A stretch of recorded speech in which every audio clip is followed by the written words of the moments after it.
Morning to all. Now the 11:30 is there. So, sir, with your permission, we are going to start our webinar. Yes. Yeah. Good morning, all the participants and Honorable Vice Chancellor, sir. I welcome you, our resource person, Professor A.R.D. Prasad, and our Honorable Vice Chancellor, who is live on mobile, sir. He is on live, our VC, sir, from his office. So, sir, this is a great efforts of our Vice Chancellor, Honorable Vice Chancellor. He is making a lot of efforts to make this utilization of this lockdown period and make the society benefited by different lecture program through webinars. So, after his motivation and instructions, Department of Library Information Science has started to webinar series, and this is the second webinar. After 15th May, we organize our first webinar, and this is the second webinar today. And today, our resource person is Professor A.R.D. Prasad. He is going to talk about big data, open data, and research data management. This is a very recent and very important topic nowadays, because everyone is talking about the research data, how we will manage the data. Huge amount of data is nowadays floating in different social media and different platform, ICT platforms. So how we manage this data? So with this small introduction, I am and now I am going to brief introduction about our resource person. Actually, there is no need to introduce Professor A.R.D. Prasad. All over the country, not only the country, abroad, when we heard any library professionals, when they joined the library science, even master degree students, they know about A.R.D. Prasad sir, and introducing him is just like for me, it is just like no showing the touch to him, okay, because he is a so big figure of library information science profession. Every professional, everyone know about him, but as a formality, I just introduce Professor A.R.D. Prasad is a professor in DRTC. He is retired, now retired professor. He is also head of department there, and many people he know he is one of the person who initiated open source software, DSpace, Koha. He is the person, the background person who did a lot of work in the India, and whatever the facility today we are availing and we are using, it is due to his efforts and hard work. So he visited many countries, more than 32 countries he visited, and he is a member of many committee, even government, central government, UGC, abroad the country. He is also member of UNESCO and many Commonwealth learning. He is a Fulbright fellow of the Fulbright fellow in very rare in our subject, but he is one of them. So with this small introduction, sir, now I am handing over to you to start the session. Thank you, Dr. Manoj Kumar. Do you all hear me? Say yes. Okay. I assume that you are hearing me. First, I would like to thank the Mizoram University, especially the Vice Chancellor, and also Mr. Manoj Kumar and the Faculty of Library Science for making this happen. And I am very, very happy to address many of the... Sir, 1 minute, sir. Sorry to interrupt you. One thing I want to address the participant. For information, sir, for today webinar, we have 1,830 registered participants, and our software capacity is only 500. So now we are telecasting our this lecture program online on YouTube. So already we shared the link to all our participants, and I request all the our participant, because if you share this link to your friend in different WhatsApp groups, so that maximum people they can benefited by this lecture program. So please share this link. Already I shared in your chat box the link. You shared among your other people so that they can benefited by this. Sir, 500 people are live, sir, now. Okay, thank you. So as already mentioned, big data has become a huge buzzword nowadays. Everybody is talking about data, and data analytics is another prime importance. In fact, whenever I talk to some of the data scientists, they say cleaning the software and validating it forms the major part of the big data analytics side. So they say, in fact, it forms almost 70% of the work because analytics and other things are, unless you have the data, a clean data, you cannot really do proper analytics. So I will be talking about uh, much of the big data related aspects. First, I will introduce what is data, then what is big data, then why people are talking about open data, then research data management, and role of libraries, which is where I belong to. Okay, so data. You know that the data is generated by various research laboratories, universities, and industrial R&D centers through various research projects, surveys, thesis, and dissertations. They all generate data.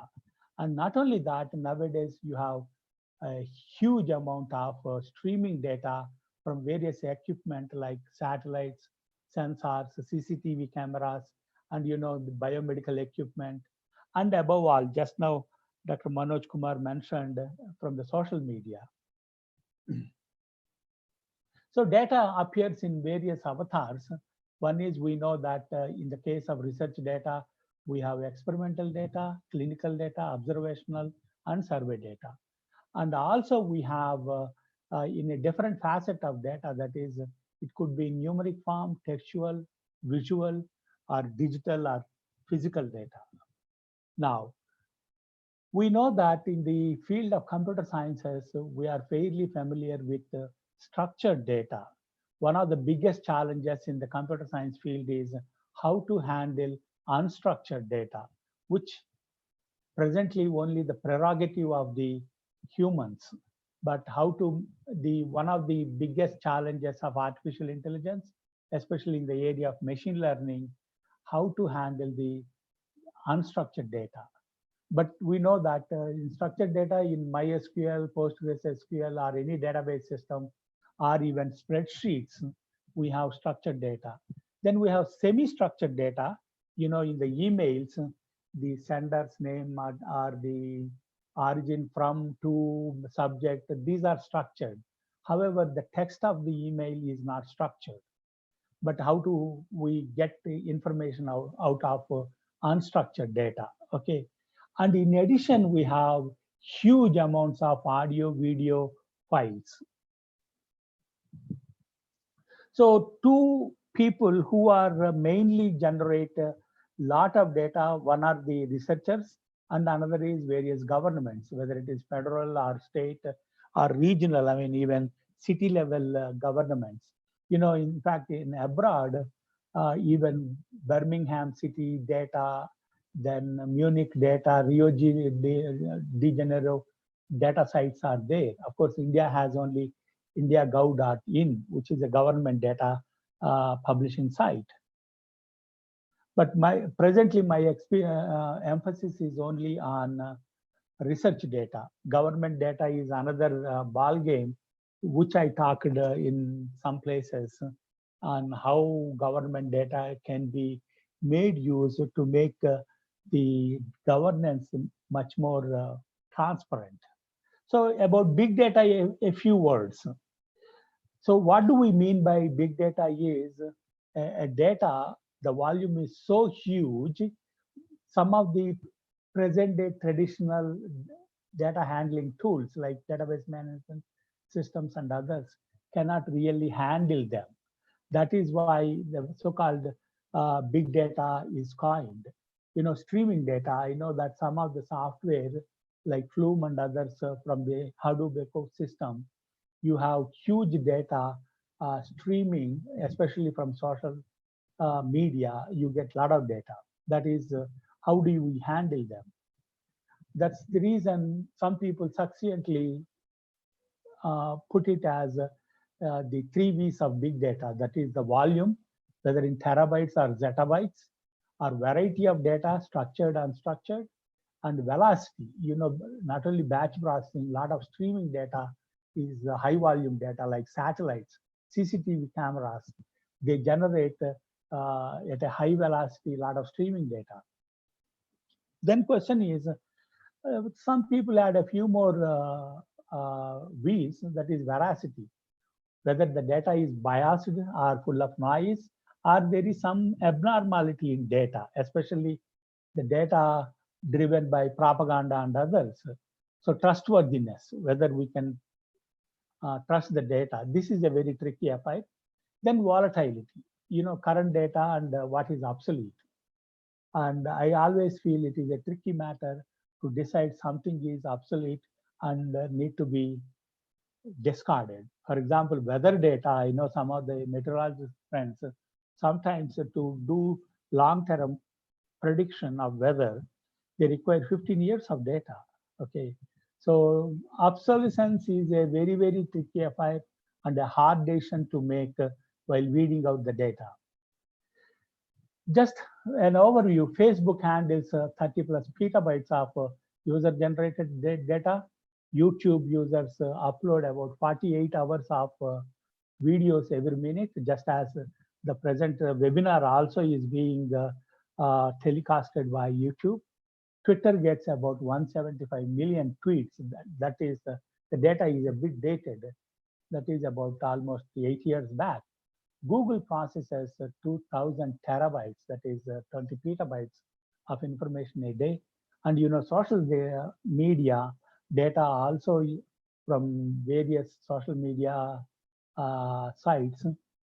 We say that mostly, I think business guys are interested in social media. That's why we do a lot of data mining, opinion mining. All these techniques are used on social media to predict the customer behavior.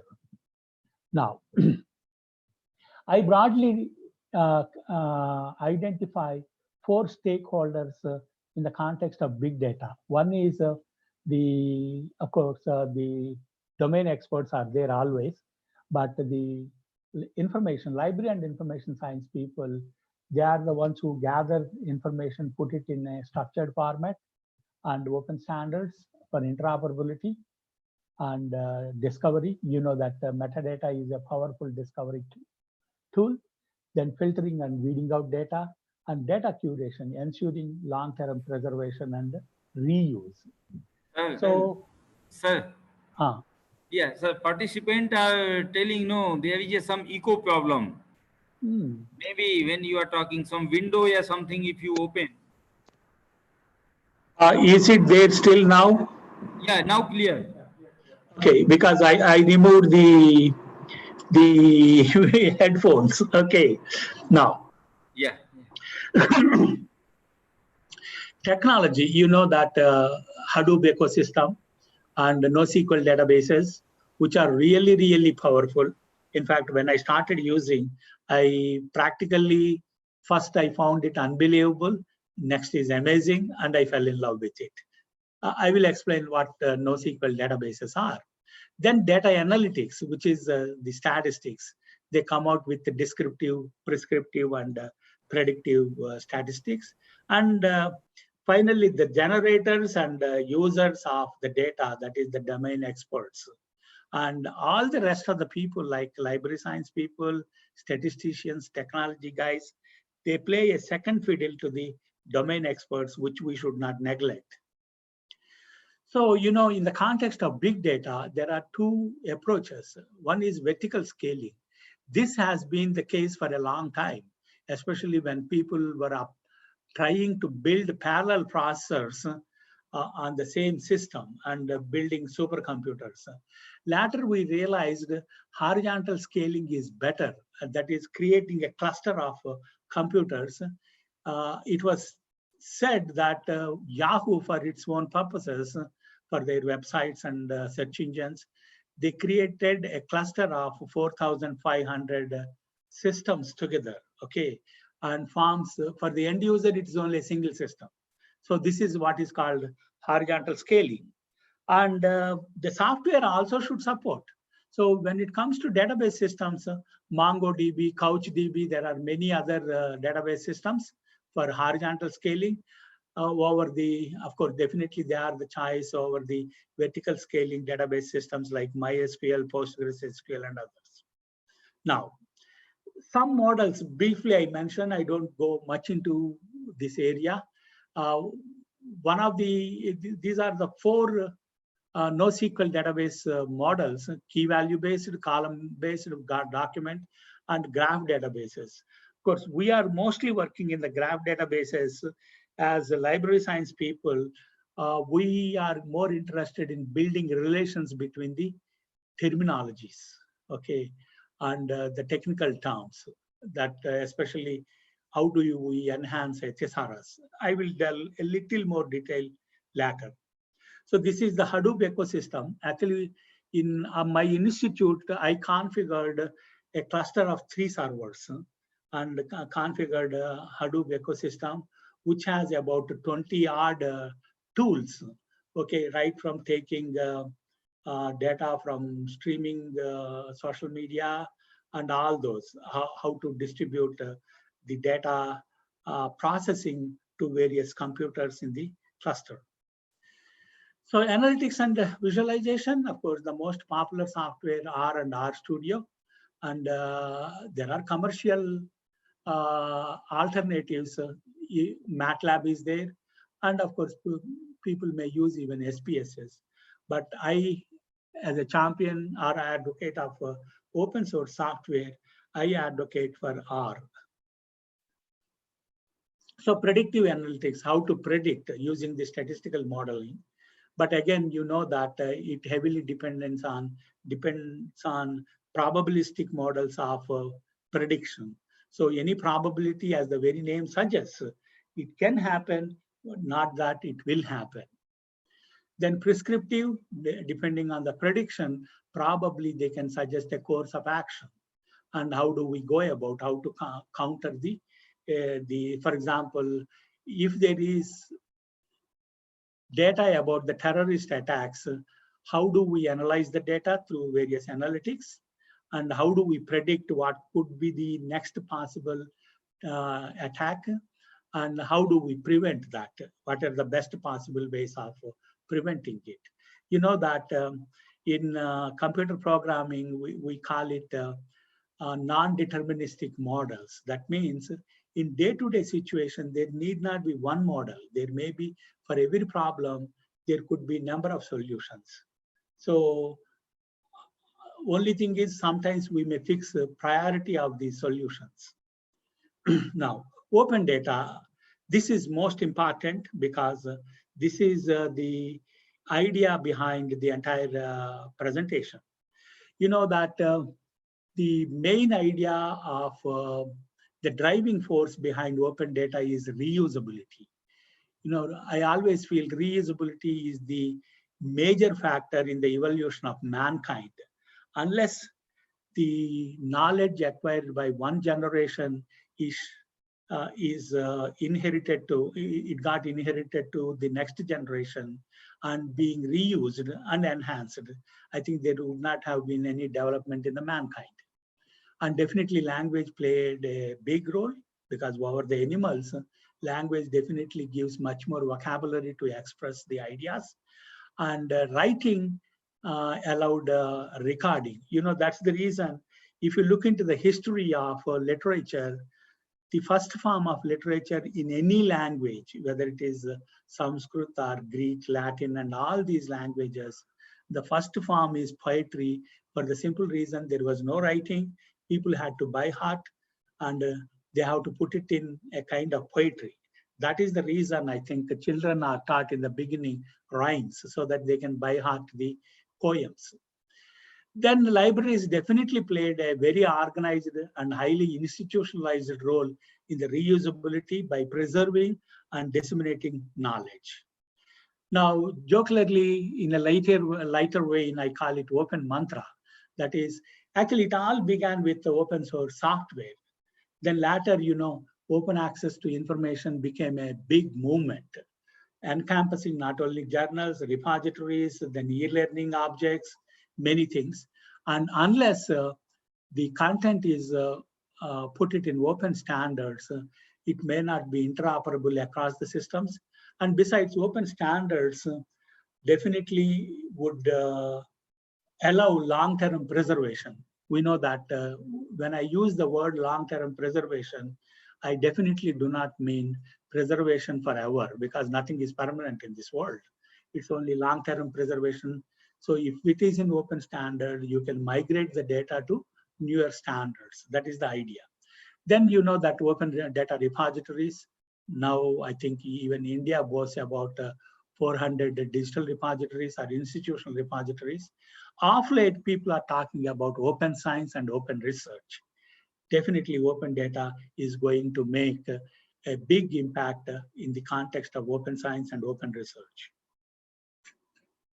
Now, that's the reason people talk about open notebook of science. That is the practice of making the entire primary record of research publicly available. First thing is, if we have the practice of making notes on the research that is undertaken, then I think we will achieve some kind of a systematic approach. And you know, in the process, we may identify some of the failed, less significant data also to be shared. If the data is not shared from the failed experiments, we call it dark data. Okay, that is the word that is being used.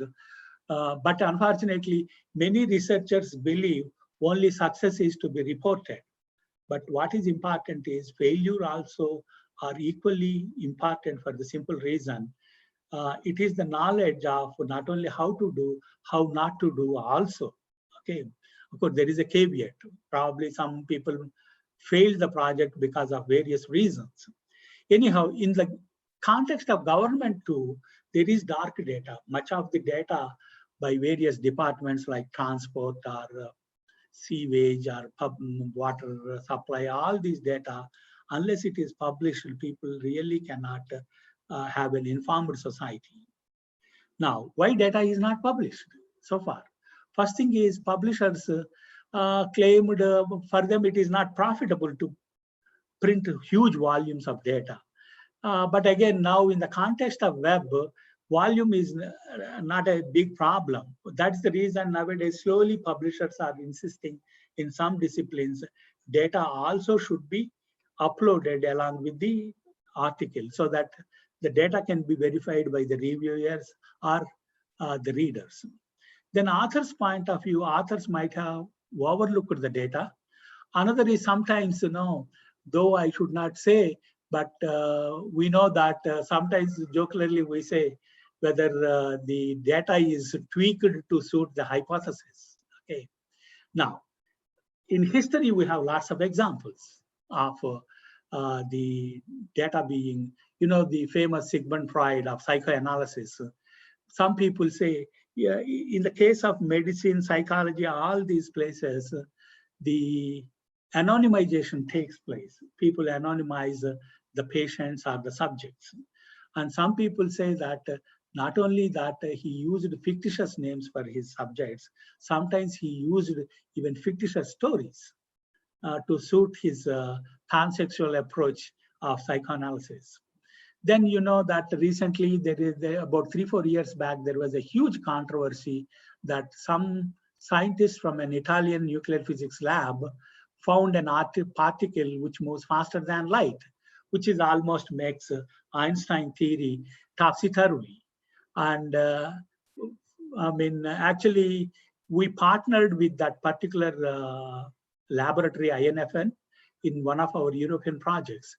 Later, I asked my colleagues in the project, what happened to that scientist? I was told that he was asked to resign.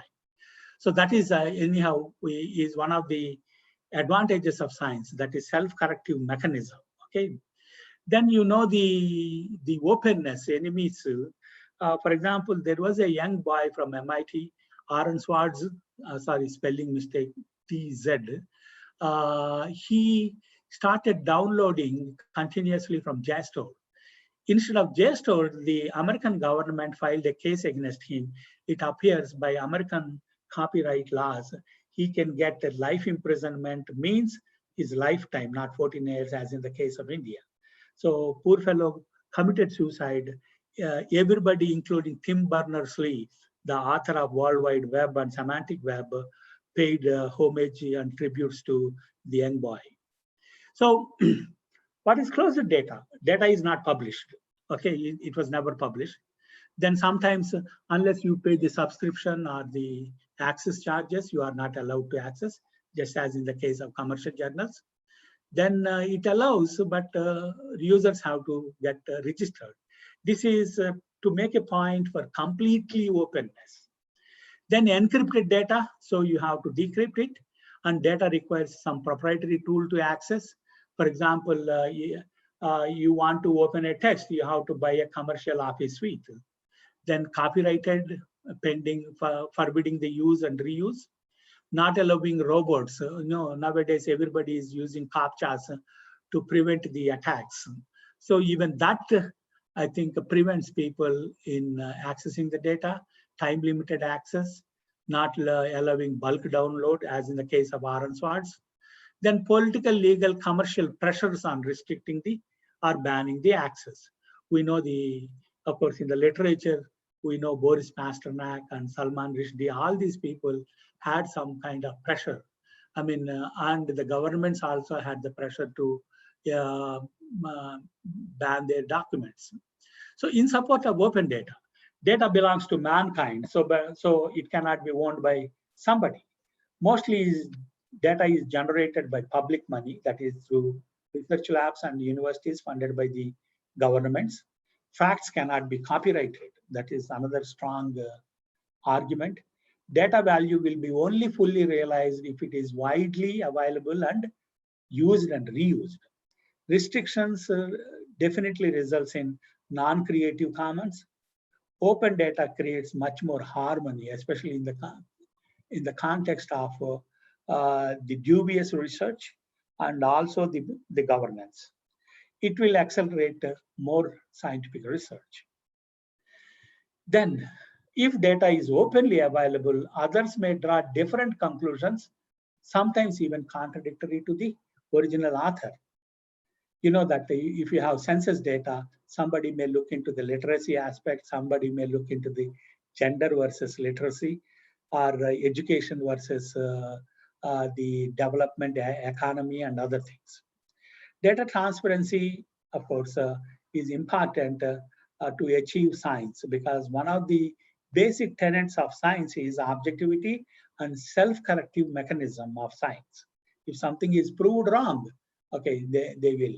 And we know in the area of physics, Newtonian physics dominated for a few centuries until relativity came, and another aspect is quantum mechanics or quantum physics. And especially the data from hospitals, mostly the private hospitals do not share, or even government hospitals, because it lays a stigma if the patient dies. So they don't reveal the course of medication that is given to the patient. If it is successful, they keep it as a trade secret. So, so when you talk about digital divide, we know that the open access repositories and journals definitely bridged the gap between haves and have-nots in the context of the digital divide.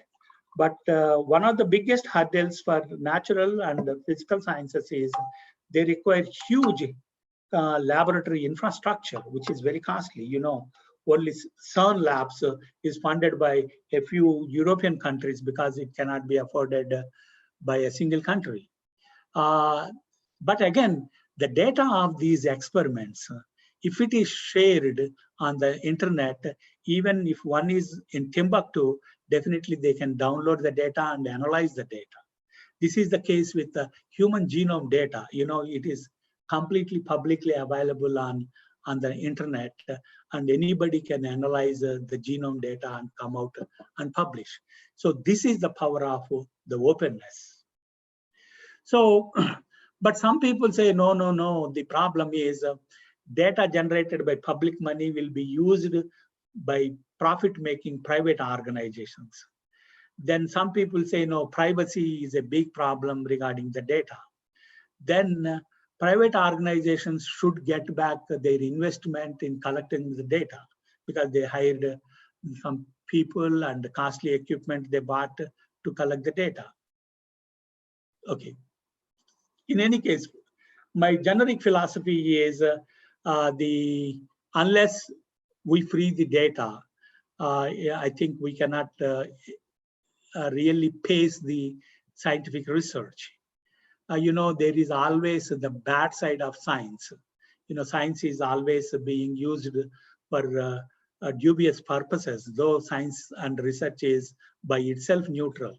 So that's why I say mostly the science, of course, these are my strong views. You should excuse me, or you may agree with me. That is up to you. And much of the research in defense sciences is meant to kill the people, okay? And much of the research in the industry-driven subjects like nutrition, pharmaceuticals, it is only to make huge profit. That is to loot people, I say. Of course, not without. That Second World War really escalated the pace of scientific research because of the benefits of science in war. But again, we know that it created much of, for example, if you look into the history of internet, originally it started as a defense network, DARPANET, later an academic network, ARPANET, then internet, which definitely has its dark side and a lot of bright side too. Okay. So debatable. Some people say, no, data in the wrong hands may ruin the situation. So like how to make crude bombs or pornography on the internet, and privacy concerns. Terrorists also use information, but in the name of anti-terrorism, governments also encroach into the privacy of the people because no, who knows, he might be a terrorist. We have to observe his movements. George Orwell in 1984, he introduced the word big brother against the Stalinistic governments. But again, I feel he was a little short-sighted for the simple reason, not only the communist regimes, every regime. Good morning, hello. Yeah. So next is, now I come to the actual essence of the entire presentation, research data management. Okay, what exactly the research data management is? It includes organizing, structuring, storing the data that is generated during a research project. Okay, then it covers all phases, every phase of research data life cycle. Data life cycle means it is generated and it is outdated. Okay, that is dead. In between, it goes through various stages, and monitoring every stage is research data management. So why RDM? It increases the individual and institutional reputation. For example, if a scientist publishes the data from Mizoram University and the data is heavily being reused by the rest of the world, then definitely it increases, in addition to their own academic other activities of teaching, it increases the research phase also much more. Then the quality of research definitely through, when we publish the data, we definitely try to validate the data and make sure that the data is doesn't have gaps, okay, empty cells, or there are duplicate data is not there. So it makes the data much more acceptable by the rest of the world. Then it reduces duplication of research, because if somebody publishes the data, it is best to reuse the data rather than regenerate the data, and avoids a lot of loss of data, because once you are organized, I know that sometimes I write to some of the researchers abroad, can I have that data? Oh, that experiment we did about 3-4 years back, now we don't know where we have put it. So it streamlines the entire research process.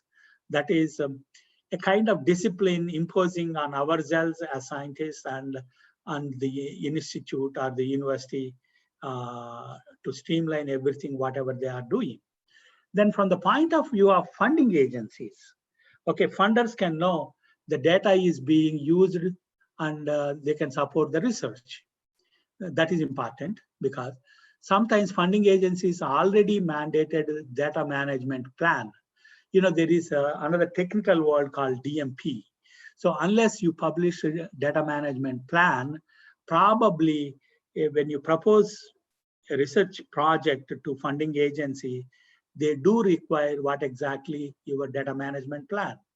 Unless you are convinced, this is the case, at least our experience in whenever we apply for European Commission projects or Wellcome Trust or anybody, nowadays they require what exactly is your data management plan. So the rules, okay, understand how institutions deal with research data. First thing, I think we have to identify what exactly is going on in the university or in the research lab, so that we can find where the leakages and plug the situation. Then institutions take on RDM to establish a policy. So obviously, if they find, no, we are not quite organized in DMP, data management plan, probably they should evolve a kind of a policy and strategy, how to do it. Then researchers are aware of what data is available. First, they should know before they attempt to generate the data, what is available within the institute and outside the institute on the internet, for example. Provide easy to use and robust data storage, and make it easy for others to find and cite the data. So how to make the data findable on the net? That you have general search engines like Google, Yahoo, and others. But of late, I think both Elsevier and Google have come out with searching how to search the data that is available on the net. For example, I want to collect the rice production data in the Asian countries. Okay, I should be able to make a search and retrieve the data sets. That is important. So data management plan is nothing but a formal document that outlines how data is to be handled, okay, both during research and after the research. It's not that, this is, I think, one of the pitfalls of the researchers is once the research project is over, they ignore the data and perhaps dump it into the backyard.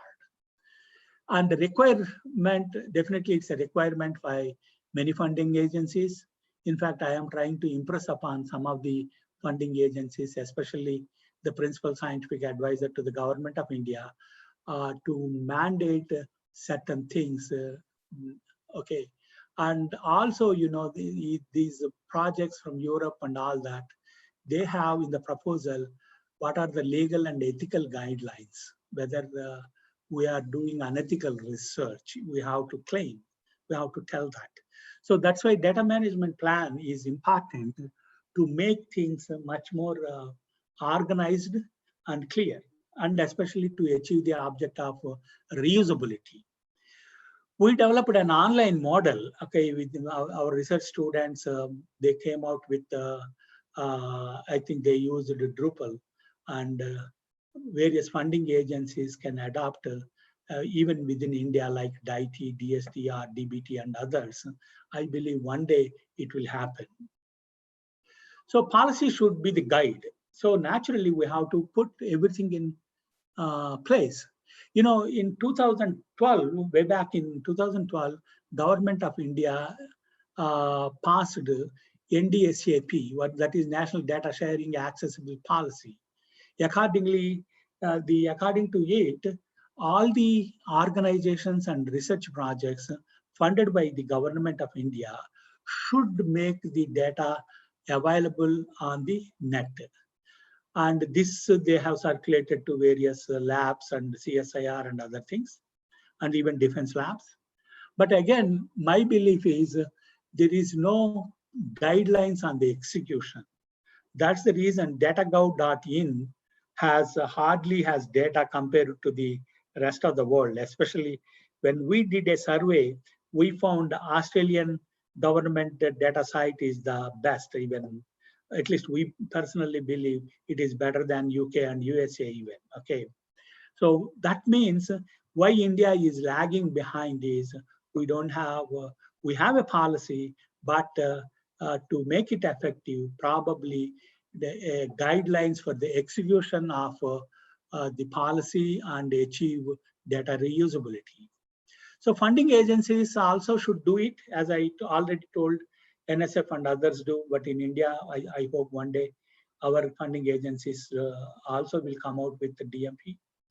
Then, you know, every policy, even within the university or research lab, probably they should find out the workflow, okay, a policy and the workflow, and mandate it for every experiment or every survey that is being undertaken by the university.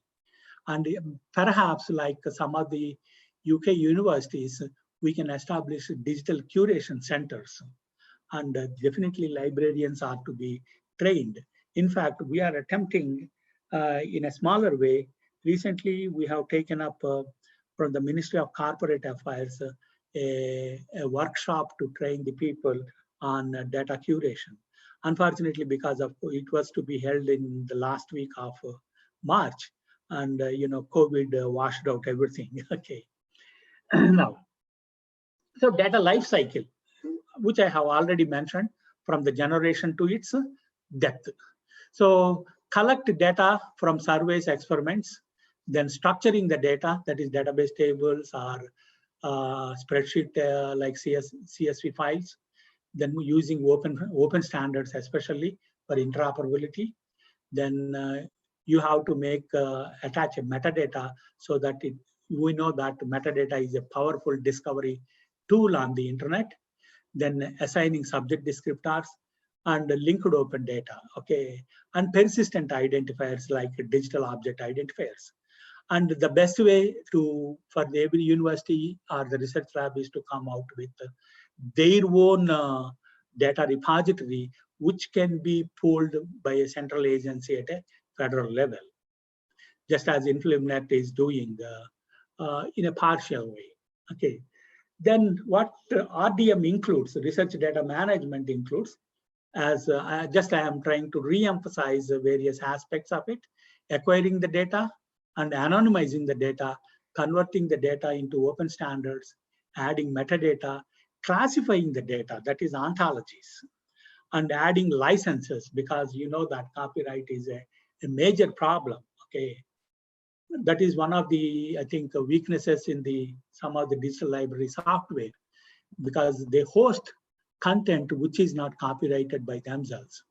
Then adding persistent identifiers, you know that just as ISBN and ISSN, now DOI, CNRI handles are becoming the persistent identifiers on the net. In fact, these persistent identifiers are extended to the institutions and individuals, even authors also, ORCID and other things. You can make out that we want even the subject terminology. In ontologies, we identify each term with a unique ID and hosting a repository and taking regular backups. So you can see in the research data, it may take any form: human genome data, maps, chemical compounds, biomedical, case histories, government data, GIS data, weather simulation, even log data, social media data, survey data like this. So now people are talking about FAIR data. Okay, that is the data once you acquire and publish it, make sure the data follows the FAIR principles. That is, the data should be findable on the internet and it should be accessible without any restrictions, that is open, and interoperable, and one can use across the formats or across the systems. And finally, the purpose is to make it reusable. And Tim Berners-Lee, who is the author of WWW and also Semantic Web, he identifies what he calls 5-star data. So you make sure whenever you are publishing the data, whether your data meets the 5-star specifications enunciated by Tim Berners-Lee. In fact, we are experimenting, and we conducted also some workshops on a software called CCAM. It has a plugin to tell whether the data is 5-star compliant. That is, If the data is published using open license, you get 1 star. And if the data is structured, 2 stars. And data is available for non-proprietary open formats. So for example, CSV is basically a text file rather than Microsoft Excel, okay, which is a proprietary format.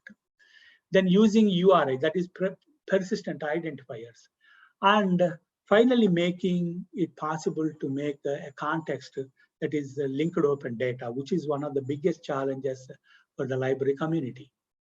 Then, so basically, one has to follow OAIS reference model, which the purpose of this model is to build trusted repositories, facilitate analysis and comparison of repositories, information system design should be made public, and preservation metadata.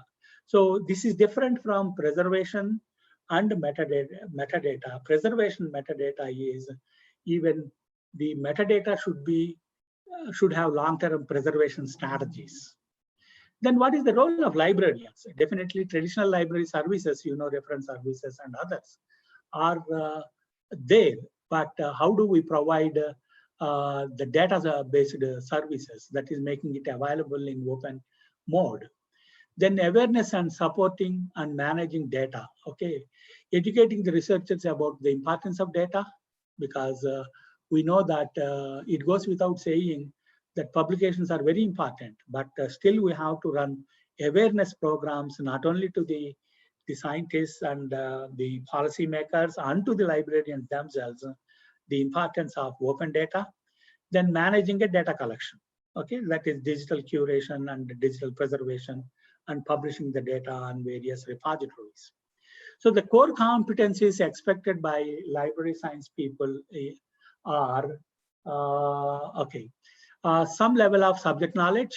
We don't have to know in depth like an expert, but basically what we deal to handle information, that is information about information.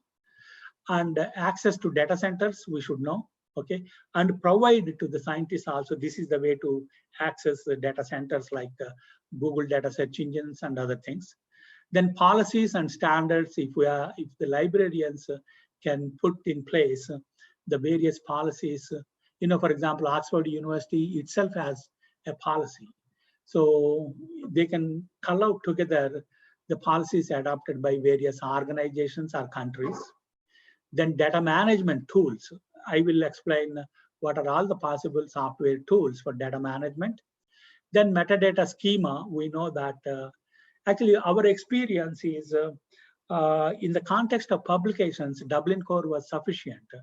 But when it comes to different domains, the data varies so vast, their description requires a different kind of approach. So, which we say domain-specific metadata schema, which I will briefly touch upon in the next slides. So, linked open data, they should know how to integrate the data set with other data sets on the net and the repositories to store. Data citation, we know that everybody cites the data, okay, I mean, everybody cites the publications. Now we have to come out with tools on how to cite data. Whenever a scientist uses a particular data generated by another organization or scientist, how do we give citation? Okay. Then research practice and workflows also is important for the data management plan. Then points to ponder. Domain-specific data curation strategies. We know that there is no one size that fits every problem. Okay, we have different solutions in the context of different disciplines. And definitely it is utopia to expect there could be a common service principles or representation and other things. And what are the data intensive domains? For example, immediately I can tell whether data is really data intensive. That's the reason Indian Meteorological Department long back acquired supercomputers, because they are real number crunchers. And I have a few friends from remote sensing areas of ISRO. They also handle huge data. For some time, I put my fingers in ArcInfo kind of software. Okay, now file formats. We have to think of open formats rather than proprietary formats. I already explained that interoperability and long-term preservation, compressed and uncompressed, and open and lossless formats. So, XML, RTF, uncompressed TIFF. These were in the context of digital preservation also, we were talking about these file formats. Then next is metadata. Dublin core is considered as the lowest common denominator. But again, we know biological sciences, Darwin core, and DDI is for social sciences and other things. And so there are many domain specific. Once long back, I asked one of my research students to collect the metadata schema. She found more than 200. Okay, I mean, many may not see the limelight. Then ontologies, yes, I think already in library science we use heavily the thesauri, but in the context of ontologies, we make the relations explicit. For example, we just mentioned related terms, but exactly we don't mention what kind of relation that exists between two terms. Even in the context of BTNTs, there could be genus-species relation or whole part relation, but we don't make it explicit. And we know already there are languages like web ontology language or simple knowledge organization system. So there are definite licenses. Personally, I prefer the Creative Commons CC0 because it allows free for all. Okay, it goes with the so-called Richard Stallman's free open FOSS software foundation. So data citation, I briefly touched upon. As I think we are nearing the time, I quickly glance through. Okay, so advantages, there are advantages probably at a later time. You can open the my presentation, which I was told by Dr. Manoj Kumar that it is being distributed to all the participants. Then you can see that broadly it identifies the author, title, version number, because data sets also may be updated, and file formats, DOI, place of publication, etc. Then there are software, okay, which we have been using. In this, we heavily used OpenRefine to validate the data. Okay, for example, to identify duplicate data rows and duplicate columns or missing values and other things, and even spelling mistakes. Word processors do spelling mistakes from the dictionary they use, but we know that all place names and other things might not have been covered, or even organizational names, and all these are geographical names. So actually you can reconcile the data with DBpedia. Okay, Wikipedia is driven in the back end by DBpedia. Okay, so we can reconcile data. And there are other software tools, R and Spark, one of the components of Hadoop ecosystem, Python language, and others. There is another set of software called ETL software, extract, transform, and load. Okay, in this, I think we have been using Talend, just as we have been using OpenRefine for data validation. This is basically extract, transform, and load, used to blend your data with from multiple resources. Sometimes you integrate the data from various sources. How do you make them put together? Okay. Then again, we have repository software. We have conducted international conferences with the help of CoData guys, both on Dataverse and CCAN. DCAN is a Drupal interface to CCAN. Okay. And again, more importantly, there is data repositories, registry of data repositories, where once you establish your repository, you can put it on the RE3 research data organization. Presently, it contains about 650 entries, and it gives the URL and a short description of the repository. So as I told, data search sites are there. Google has one, Elsevier has one. Probably in future, there may be many more. Then these are the projects we conducted in the past. Living Knowledge, this is on Semantic Web, funded by European Commission. This is DST and the Italian government. Then agricultural data infrastructure, again, a European project. Then we conducted with CoData way back in 2015. And one of our colleagues is a TAB member, Technical Advisory Board member of Research Data Alliance. And again, we conducted an international conference. Thank you very much. I hope just I finished in time. And I would love to have questions. Of course, I request Dr. Manoj Kumar to coordinate. Yeah. Thank you, sir, for your excellent presentation. Yes, please. Thank you. Yeah. Thank you, sir. Now, sir, many questions already. 19 questions are there. If you see Q&A questions, sir, options. There is some questions participant ask, and if you click, you can see the questions, sir. In the some kind of a notes? Yeah, no, sir. In down bottom, sir, you see question and answer, Q&A. No, I have to use my specs to see the small print on the screen.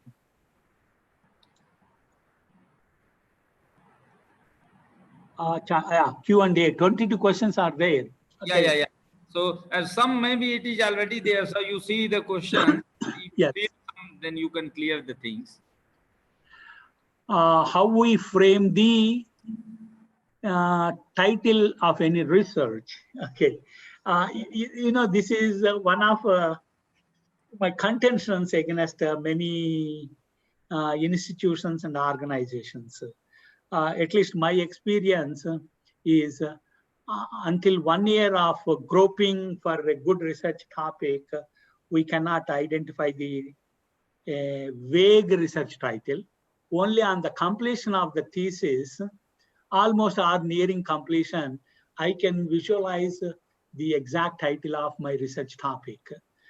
Especially, you know, even when we write an article for 10 to 15 pages, at the end of the article, we feel whether the title correctly reflects the content. But unfortunately, many universities, I don't know which university started, at the time of students' registration, they have to give the title. And they cannot add even a punctuation mark or delete a punctuation mark. This is somewhat inconvenient because at the end of the research, if somebody wants to change the title, it has to go to BOS. That is the requirement of some of the universities. So the title is best conceived by the researcher. Okay. So the best way of arriving at the title is to complete the work and think whether you can name the work or give the title appropriate title. I hope that answers you satisfactorily. Okay. Then another question is qualitative research. How can? Oh, okay. I think you went into research methodology rather than research data management. Okay. Yeah, I am sure this is mostly by research students. First thing is, personally, I have a different philosophy altogether. You know, one of the weaknesses of statistics, they believe that everything can be quantified. Okay. But we know that in day-to-day life, many things cannot be quantified. Even for that matter, IQ, which I personally don't believe, can be quantified by various tests. So I don't know, quality is the one, if you have the data, everything is clean, and your methodology is clear, and your conclusions are whatever you arrive, the outcome of your research is good, probably we can say that it ensures quality. I know that one of the measures of our scientometrics or bibliometricians come out with, again, with quantitative data of impact factors and all that. I always believe impact factors have a good side, and like anything in life, it has a dark side. And how much dubious ways it has prompted people. For example, I can tell one example. One of my colleagues, is a reviewer for a very good journal in the field of library and information science. And when a paper came to review, she approved that. But the chief editor wrote, look, the author did not cite even a single article from our journal. Please advise the author to put a few references from our journal. This is to increase their own impact factor. And you know, that is not truth. Okay, this is forcing the author to fictitiously cite. So quantification has its own drawbacks. We know in citation analysis, these are especially prompting the governments and the organizations to issue awards. But again, I don't say that it is bad. But what I say is take with a pinch of salt. Like anything, it has a flip side. Title, quantitative, suggest topic area of research related to big data. No, as I told you, at least for my research students, we take one year to identify the area, pinpoint, and then title. So of course, you can take in any field the practices, or if you are a library science person, probably you can do a survey of institutions, universities, and laboratories, whether they have a policy in place. At least it will inform the concerned people what is the present state of affairs in the area of the data side. It's not big data. Big data is a different aspect. Okay. Then I am connected. What is the main basic requirements to create a research title? I think it is a repetition. I have answered already. How we can utilize RDM for our readers in institutions. I think my presentation fairly covers what are all the research data management techniques and tools. First is the workflow and familiarity with the metadata, ontologies, licenses, and existing repositories. Then I have mentioned a lot of software tools for ETL and data validation and data repository software. Okay, yeah, now comes a big question.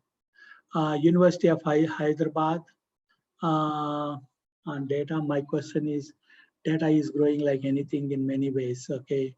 Formal data, okay, companies, corporates, and other things, but who will take care of the informal data growth and social networking, storing this kind of data, okay? Okay, first thing is, I would like to inform you, many of my friends from Europe, especially from the computer science departments, they get lots and lots of projects from industry to cull out information and do analytics on social media data. It is true, right now for you and me, probably this is an informal data, but for the business and industry, it is, I think, a big guidelines on how do they push their products to the consumers. So that's the reason, for example, if you make a search on internet, how do I go to Delhi by flight? Next, whenever you open a web page or your mail, the advertisements come. That means somebody is watching. In Orwellian terminology, there are too many big brothers. They are watching your interests and they try to push the case. In fact, to the annoyance.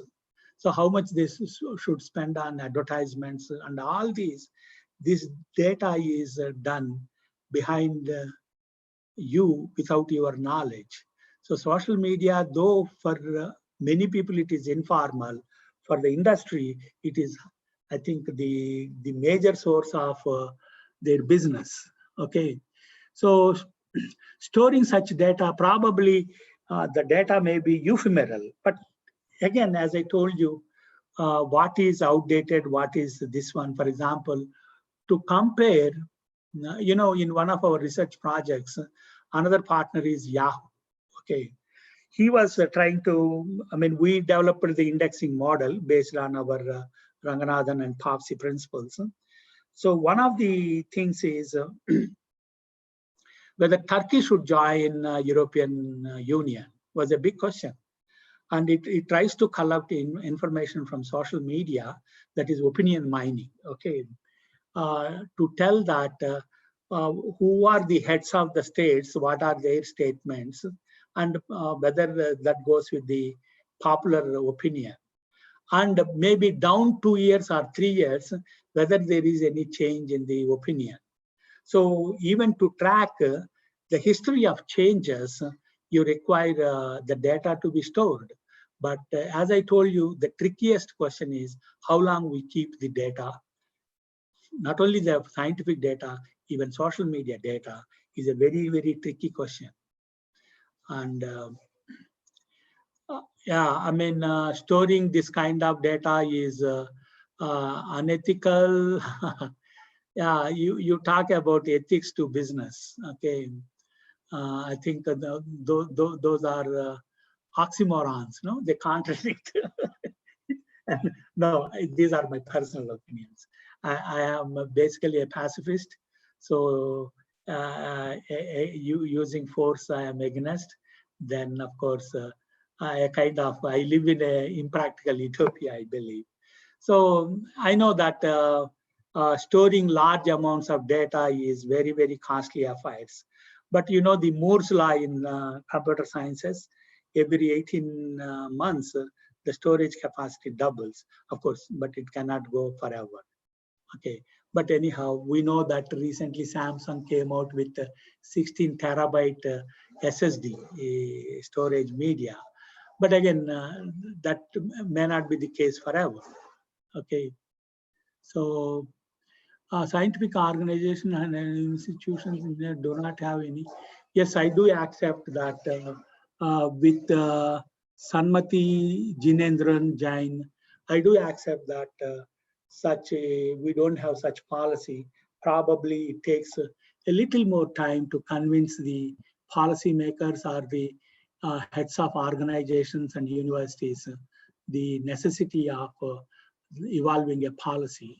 Okay, that is the burden of my song. Okay, yeah, Figshare, DSpace, Dataverse, and other things. Actually, you know, Dataverse, they claim it to be open source software and they're based on DSpace. And really, it attracted my attention, thinking many of us are familiar with DSpace. But I found whatever they hosted for open source runs on Ubuntu 9, and I think present Ubuntu is 20.04, and it doesn't work. The reason could be they are hosting the data, charging some price. That's why when they claim they have open source, I don't think they are using whatever is openly distributed for their own Dataverse site. Okay, I mean, you know, even in open source guys, there are guys, they are disguised. Okay, so now I get e-certificate. Oh, sorry. Okay, Indian research data repositories lack standardization. I cannot agree with you more. Okay, because but again, I know that ICRSAT is hosting one, and if I am not wrong, Indian School of Business also are doing.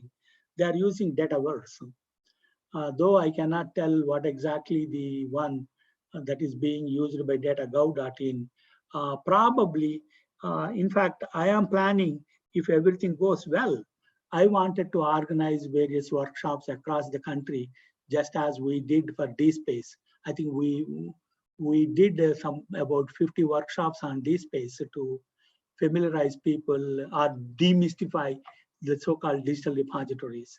Perhaps once the COVID is over and if we identify some funding agency or some agencies come forward to conduct such, like the Ministry of Corporate Affairs, we will organize soon so many workshops on data validation and data repositories. Okay. Now, Rajesh Pandey, open data, data generated during the research, LIS professional. The new concept has opened a data science discipline on how do you, Yeah, as I have mentioned already, many data scientists told me that 70% of the work is making the data valid, which I believe is mostly the most competent professionals, because scientists are busy with their experiments and generating the data. But taking care of the data baby is that of the library scientists. Only in some aspects the statisticians come into picture. Unless it is huge data, maybe technology guys are also may not come into picture always. Okay, especially in the context of big data, definitely they come into picture. Just Jamshid, how to find out the relevant official data source online? Yeah, slowly I think these data search engines are emerging. Until recently, the Google data site was in beta, but now it is in the production stage. Elsevier one is in the beta stage. So like that, I think slowly once the people, there is a customer demand, then obviously even the commercial companies offer powerful search engines. Okay. And another site I suggest you is go to re3data.org, where the repository directory is available. So then Mohammed Shamim, before the final publication of research paper, final conclusion, there is a huge raw data available. Yeah, nowadays some journals are insisting, unless you give the raw data also, so that the reviewers can verify, or even tomorrow if any user wants to verify the data, it is useful. I think slowly more journals will opt this kind of an facility, because they may insist also researchers to find the data. And I hope the publishers don't own the copyright, just as in the case of publications. I believe, I think for full openness, many countries have to come forward to change the law regarding openness. Recently, one of the prestigious IITs, okay, proudly claims that we don't consider publications by faculty if they publish in open access journals. We don't consider them for promotion. This is a sad state of affairs. Okay, but the faculty member from that institution was proud to claim that. But again, what he should understand is, even in the standard journals, there are many, I can tell you, for example, ASLIB and Program, which are our prestigious journals, once they were taken from a British Library Association to a commercial, their quality has come down. Even English mistakes are full, okay? Because they don't spend on correcting the, editing the language grammatical mistakes. Okay, can we get slides? Oh yes, definitely. I think I requested already the Mr. Dr. Manoj Kumar Verma to distribute because I am an open guy. So definitely, if you want, normally I forgot in my hurry. Normally I put CC0 logo on the front page. That means you can change the name of the presenter and put your name and use the rest of this one. That is CC0 license. Okay. So we will share, sir, all the PPT and video link. Yes, thank you very much. Okay. Then Prabir Kumar Das, difference between data repository and traditional institutional repositories thus far have been dealing with publications. Okay, and of course there was no restriction on distributing even slides, that is PowerPoint presentations or music or any form. Okay, but data, we are trying to emphasize more on the data. Okay, because that's why probably another thing is this data repository software will have some plugins or tools to present the data in a graphic way.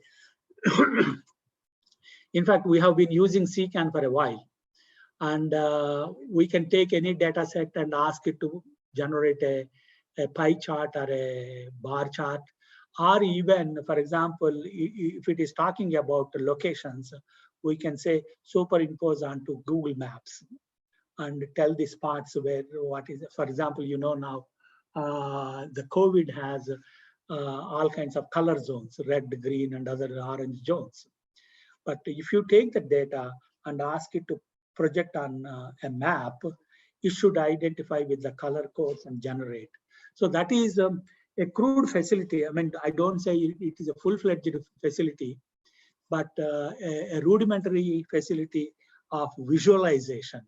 But I suggest best visualization tools are provided by software like R and R Studio. I think those are the best one.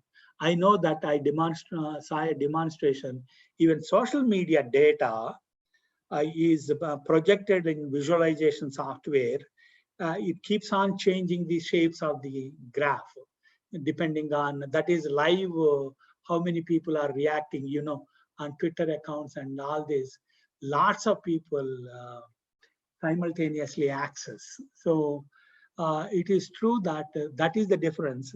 You can have the facility for the visualization, and data requires, as I have already mentioned, domain specific metadata. Okay, probably, for example, Dublin core maximum goes to qualified Dublin core. Of course, you can customize it, but doesn't come with ready-made. But one of the popular, I did not cover, popular metadata schema in the context of data is DCAT, D-C-A-T. Okay. Then presentation sharing and all that. Does RE3 data have? No, it doesn't. See, re3data.org doesn't have raw data. It points to various repositories. It's a directory of open access data repositories, just as DOAJ, directory of open access journals, and Open Door also is their directory of open access repositories. They don't keep the publications. They only give a URL to go to the original repository site. Here also, the re3data.org gives a URL and a short description about that data repository. Okay. CCAN as, yeah, I think actually I am preparing a live CD for CCAN, because CCAN on GitHub, it has about hundreds of plugins. So 30 or 40 more important plugins I have reconfigured CCAN.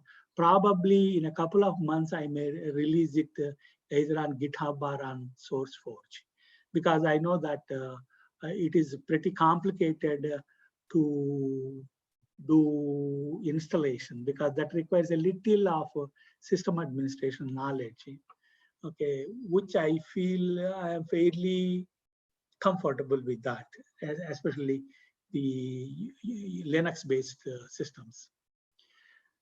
Recently, Government of India proposes liberal geospatial data policy. Okay, that's interesting. Entrepreneur under the Atmanirbhar Bharat. Okay, yeah. If it is okay, thank you for the information about this particular policy for data, geospatial data, and I too will look around. And I thank you once again for the information. Okay. Many of the Indian platinum OA journals are not covered by, DOAJ is a voluntary organization. I know some people in that. If you think they are not covered, you can write to me, or otherwise I will pass on the information. Who should be contacted by these journals to be included in DOAJ. Okay, but again, no site, Open Door or DOAJ cannot be complete and exhaustive. Okay, I mean, they may have as much as possible the information. Okay, if we want map of the syllabus, LISD. Actually, this syllabus, I was part of the IGNU syllabus, and I managed to, I pleaded and convinced them to include data curation or research data management in one of their topics. Even in DRTC, because of the various administrative things, though we have almost framed, it has to be formalized, okay, by academic council and other things. So probably just as we did pioneering work in semantic web technology, and the digital libraries also, we framed the syllabus, and on research data management or data management in general, because government data also is to be covered. Probably we may be helpful to many universities if they are keen to introduce a course in data management. Okay, fair principles are obviously, unless something is open, fair principles will not be realized. How many data repositories, social sciences? Oh, I haven't counted. I think maybe, actually one of our research students only compared the various government data sites, but we did not go by discipline, okay. Another, I have many personal opinions. I think the watertight disciplines, now we call physics, chemistry, history, philosophy, like that. I think I have a feeling that down 50 years, they are taught only in the university colleges, not in the universities. You know, Tata Institute of Social Sciences, they don't offer MA degrees in sociology or something like that. They say disaster management and women empowerment, which is a cluster of subjects. It's not that one subject deals with everything of it, and there is an exclusive subject. I think in future, see, for example, in library science, we use statistics, we use computer sciences, I mean, especially information technology. There are many things, I think, and from management sciences, probably we use some of the benefits of management sciences in our library administration and other things. So I did not anyhow count the social sciences and library science. Is it a social science or humanities? I don't know. The word science itself is a very misleading word.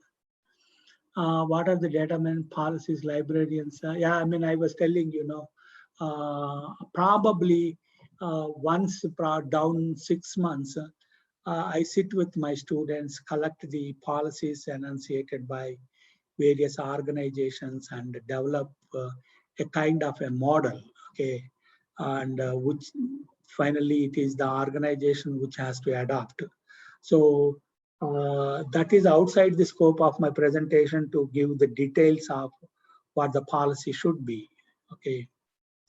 But indicatively, I told unless execution also is included, generic policy really may not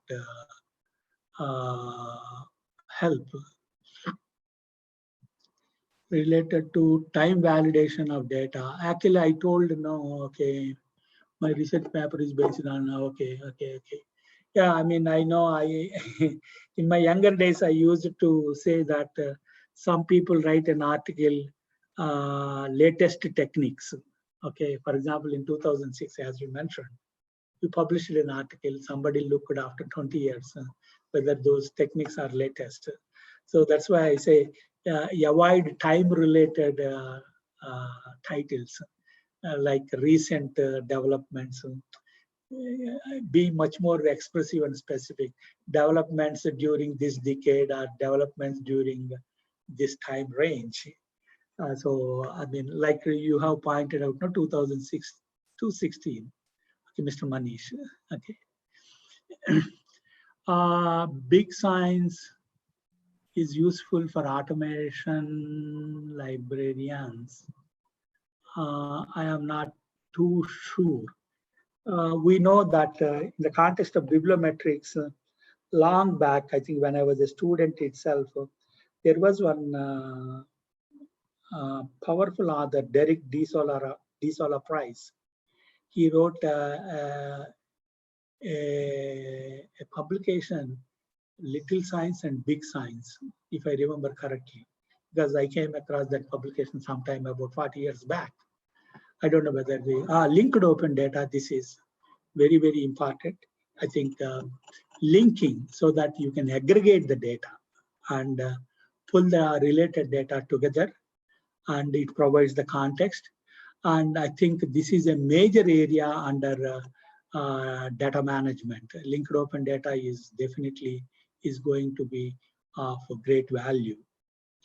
And especially unless it is open, you cannot link with closed data. No, that is what Tim Berners-Lee, I think that is his 5th star. Okay. I want to be a data scientist. You know that there is a lot of hype and buzz about this word data science. And for a long time, I was contemplating whether as a librarian, I should use the word data science to the paper we introduce. But again, I think data science has many, many other aspects like analytics and other things, which is more statisticians only. And you have technology like Hadoop and NoSQL databases. So there are many aspects. That is the reason I suggest for the library community to use the word data management. Okay, so how do we manage the data? Okay, so much of the work is related to that kind. Find real journal, please explain how to cite. Yeah, I have given a brief, but there are more slides in my presentation on citation data. Okay, data, how do you cite a data? Okay, but again, as I told you, you have to take with a pinch of salt. The citation studies and all these, they have their own darker side. Okay, so Dr. K.D. Prasad. Yes. Yeah, it is going. I think the questions are too many. Yeah. I cannot answer. It will take another 2 years. Okay. Yeah, please tell me. Yeah, so many things when I will share your video and PPT, many answers they will get from there. Yeah, okay. Yes. So now we are coming to the end of the session. Yeah, 35 minutes I answered the questions. I didn't realize. Sir, thank you so much, sir, for giving your time and available for us, for our participant.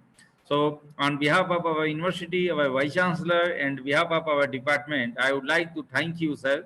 You have a long association with our department as a member of BOS and many seminar, conferences, and even selection committee. You have visited our university and you contributed a lot. So, on this occasions, I would like to thank you. Thank you, sir. I also would like to thank the university, the vice chancellor, and you in particular for giving me the opportunity to talk to many professionals, non-librarians and librarians. Again, I thank you once again to one and all. Yeah, thank you, sir. And for participant, one announcement. We will all the people who present today, 500 people participant, we will issue the certificate, but don't send mail immediately. It will take 500 to make the ready to 500 certificate. It need 4, 5, 6 days. So next week we will give you your certificate with PPT and link of your video lecture. Okay, so don't worry, no need to worry. We will give all the certificate in your email account. Thank you, each and all. Thank you, sir. Thank you. Bye.